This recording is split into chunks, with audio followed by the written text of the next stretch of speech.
The deadline, of course, coming up 4 p.m. Eastern time on Tuesday. Let's start with a guy who's also a pass rusher, Bradley Chubb with the Denver Broncos. Jets and Dolphins rumored to be willing to part with first-round picks for him. Danny, what's the best trade destination for a guy like Chubb? So I was looking at this, and this is curious because the team I talked about setting the example the last couple of years with Les Snead, I thought the Rams would make a lot of sense for them to go. Now, it depends on where they view themselves this year. Matthew Stafford hasn't been protected very well, but that division still looks wide open. Now, what you saw from the 49ers yesterday with Christian McCaffrey clearly and them getting it once again beaten up on the Rams, it looks like they're going to be that team to beat. But there are some pieces missing there that they need to get younger as well. And Bradley Chubb is an incredibly talented defensive player. And if you put him along the same front as Aaron Donald, watch out of what that could do to some of his matchups. Player that's been nicked up. I think the asking price is way too high if they are seeking those ones, and the Rams wouldn't exactly have a lot of picks to give up to him after Les Snead's mantra, which was bleep those picks. But they would have some, possibly later round picks if the Broncos were willing to come down. Yeah, I don't know if it's the late round picks. It might be like their 2028 first round picks, 2029, giving those away. That's how far out I think Les Snead is giving away those first round picks for some of the veteran players there. But it does make some sense. They have done it before. And you have to think, too, even with Aaron Donald's extension, we don't necessarily know if he wouldn't hang it up after this year, depending on how things work out, if he does feel like his body's getting beat up. But the Rams are definitely one team that I considered. I also looked at some other teams that feel like they need some juice. They need something. Clearly, Arizona Cardinals miss Chandler Jones, who's now with the Las Vegas Raiders, which maybe he's wishing he didn't leave at this point. He would have signed back. But that might make some sense, too. They need a jolt on that side of the ball. The Kansas City Chiefs might make some sense, too. Frank Clark's out in the short term, at least. But also it's the fact that Frank Clark hasn't necessarily lived up to the billing of what they had hoped he would be. We do know that they can always go to Patrick Mahomes and restructure his mega deal in order to make things work within the cap. So maybe the Kansas City Chiefs would make some sense. The problem is you don't have to see that guy within your division. So that asking price would be astronomically high and probably a non-starter. And then lastly, the Seahawks. The Seahawks defense is coming around. Look, they're in a position right now to win the NFC West. They're at the top of it right now. So why not try to go get a young pass rusher who can help out this defense, see if he can help propel you into being a playoff team when no one thought that was possible. But the two rumored teams, the Jets, the Dolphins, the interesting thing is you've got two teams biting within that division. And I think the Dolphins probably need it more than the Jets do. Lawson's played well this year. Quinnen Williams, in my opinion, should be up for Defensive Player of the Year. So I think the Dolphins probably need it more. Just you kind of wonder, maybe they're trying to drill up the asking price to make one of those teams have to forfeit a bunch of draft picks for the future. And he's having a great season with the Broncos, 5.5 sacks already, his best season so far with Denver. Brady, a number of teams dealing with wide receiver issues this season, so perhaps that's why we're hearing a name like Chase Claypool being mentioned in potential trade talks. So when you look at a guy like Claypool, what would be a good landing spot for him if he's dealt? Well, I'd say there's three teams right now that if they're looking for a wide receiver, and it could be Chase Claypool amongst some of the other names, Jerry Jeudy, whoever else you want to throw into the conversation. However, let me just say this before we move on to the rest of this. Whether it's Bradley Chubb, which probably is more of a contractual issue where the Broncos don't feel like they can come to an agreement long term, I wouldn't start a fire sale there. You just won a game in London. Russell Wilson probably looked the best he's looked all year.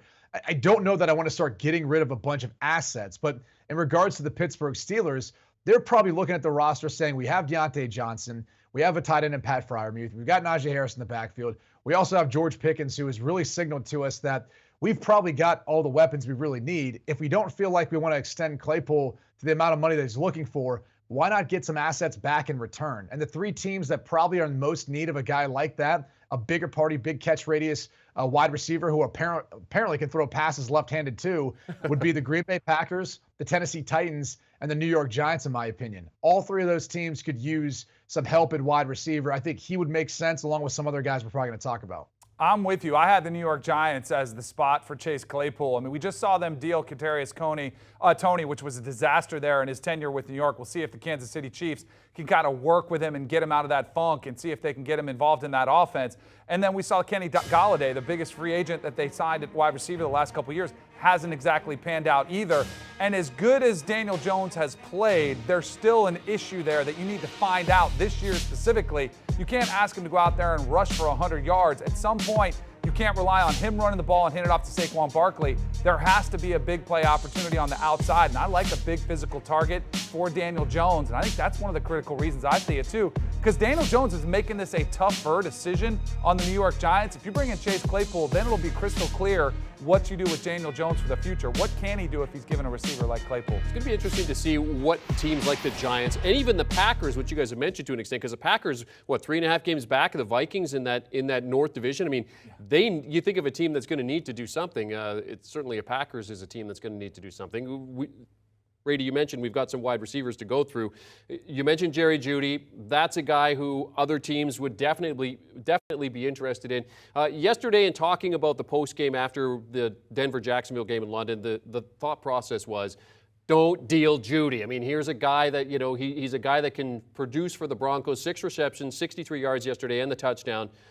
But if he is dealt, Danny, what type of a team, what type of a system best suits a guy like Jerry Jeudy? Well, so you said about the Packers, because I think the Packers would be a great fit. And it does feel like they're still missing somebody with a little bit of veteran experience. And Jerry Jeudy, it's not like he's a seasoned veteran, but at least it gives you a little bit more consistency and a speed threat with Aaron Rodgers, who's one of the best, most accurate passers, getting that yards after the catch, can hit him, get him moving after the catch, and get those type of big plays that they're looking for. Also somebody with a little bit shorter hands than what we've seen. But as you mentioned, Jeremy, are the Packers, who everybody's looking for it, are they in the mood to give up anything with the roster that they have? Or do they go make the easier move and potentially bring in Odell Beckham and just wait for him to get healthy? But if they were going to hit the open market, I think Jerry Jeudy makes a ton of sense.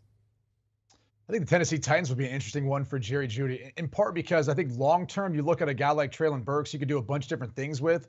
You kind of can as well with Jerry Jeudy. You can single him up, isolate him, you can play him off the ball and motion him back and forth and play more of that slot. He's one of those route runners that you love to put in different positions to try to break guys off and find separation. So on the Tennessee Titans roster, that would be a spot that I wouldn't mind seeing him go to, whether it's for Ryan Tannehill here in the short term and to help him out a little bit, or Malik Willis for the future, if he is indeed the future at quarterback there. So the Titans would be amongst those teams, along with the Green Bay Packers and a team like the New York Giants, who we mentioned just a moment ago. Last wide receiver we want to talk about, DJ Moore, who had his best game of the season, best game in a long time, 102 52 yards receiving yesterday, but that dumb unsportsmanlike penalty led the Panthers to miss the extra point, then lose in overtime to Atlanta. Panthers have said, look, he is not someone that we are willing to trade.